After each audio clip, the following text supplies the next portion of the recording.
Hi, friends. Mrs. Parentela here with chapters 58 and 59 from The Wild Robot.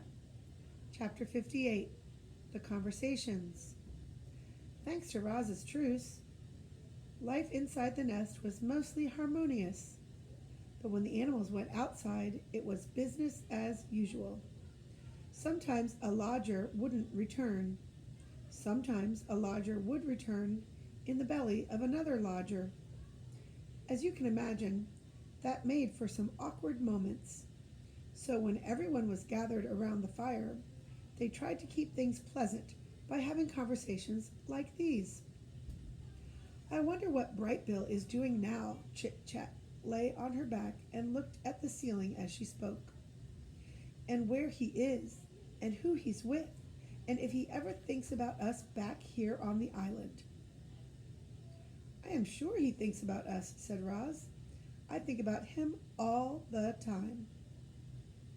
I like to imagine that the geese had a fun flight to the wintering grounds, and now Brightbill is floating on a lovely lake, eating yummy food and making wonderful new friends. But hopefully they're not too wonderful, because I'd like to stay his best friend, if possible. That is a nice thought, said Roz, but I worry that the flock might have gotten caught in this icy weather. I do not think they would handle it well. Don't worry, I'm sure they're fine, said Chit Chat. Brightbill is such a great flyer that I just know he'll keep the flock out of trouble. He is a great flyer, said Roz, but I still worry. Life is short.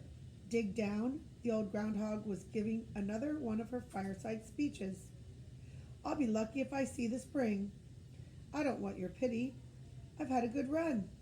But I'll tell you what, if I could do it all over again, I'd spend more time helping others. All I've ever done is dig tunnels. Some of them were real beauties, too, but they're all hidden underground, where they're no good to anyone but me. And they aren't even good to me this winter. Now, the beavers, they have it all figured out. They built that beautiful dam, which created a lovely pond that made all our lives better. That must feel mighty good. The beavers made our lives better in another way, said Fink. They taught Roz how to build. Ain't that the truth, said Digdown. Roz, you must have saved half the island with your lodges.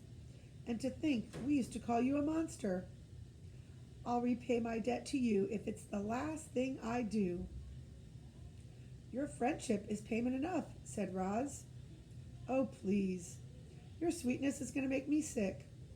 There must be something we can do. Your friendship really is enough. Friends help each other, and I will need all the help I can get. My mind is strong, but my body will not last forever. I want to survive as long as possible, and to do that, I will need the help of my friends. The animals listened quietly to Roz and thought of their own struggles to survive. Life in the wilderness was hard for everyone. There was no escaping that fact. But the robot had made their lives a little easier, and if ever they could, the animals would return the favor. I have seen 93 winters, far more than any of you.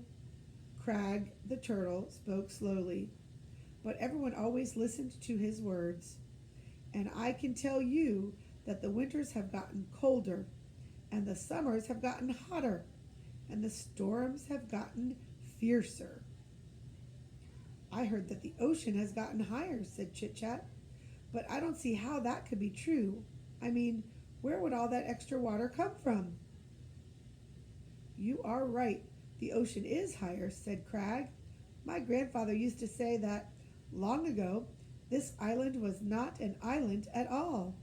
It was a mountain surrounded by flatlands, and then the ground shook, and the oceans grew, and the land slowly flooded until the mountain became this island. Animals from far and wide were forced to come here to escape the floodwaters. In those early days, there were too many animals living in too small a place. The island did not have enough food to feed them all. But between fighting and disease and famine, A balance was finally reached, and we have kept the balance ever since. Chit Chat's eyes grew wide with concern. If the ocean keeps rising, the island will be swallowed up by the waves, and I don't even know how to swim. If the waves ever do swallow this island, it will not happen for a very long time, said Crag. By then, we will all be long dead, even me. Everything has a purpose. It was Swooper's turn to lecture the lodgers. The sun is meant to give light. Plants are meant to grow. We owls are meant to hunt. We mice are meant to hide. We raccoons are meant to scavenge. Roz, what are you meant to do? I do not believe I have a purpose. Ha! I respectfully disagree, said Swooper. Clearly you are meant to build. I think Roz is meant to grow gardens. Roz is definitely meant to care for Brightbill. Perhaps I am simply meant to help others. Chapter 59. The Spring. Dripping water, flowing water, splashing water. Winter's blanket of snow and ice was finally beginning to melt. White was fading away to expose the grays and browns that had been hidden beneath. Little green buds were appearing all over. Crowds of bright flowers were rising up from the dirt, and soon the island would be bursting with rich scents and colors. At long last, it was spring. The lodgers returned to their own homes. The hibernators emerged from their secret places. Roz roamed across the island and checked in with the beavers and the bears and all the friends she'd missed. Then the robot went home to work in her garden. After the bitterest winter anyone could recall, life was slowly returning to normal. However, it was a quiet spring. There were fewer insects buzzing, fewer birds singing, fewer rodents rustling. Many creatures had frozen to death over the winter, and as the last of the snow melted away, their corpses were slowly revealed. The wilderness really can be ugly sometimes, but from that ugliness came beauty. You see, those poor dead creatures returned to the earth. Their bodies nourished the soil, and they helped create the most dazzling spring bloom the island had ever known.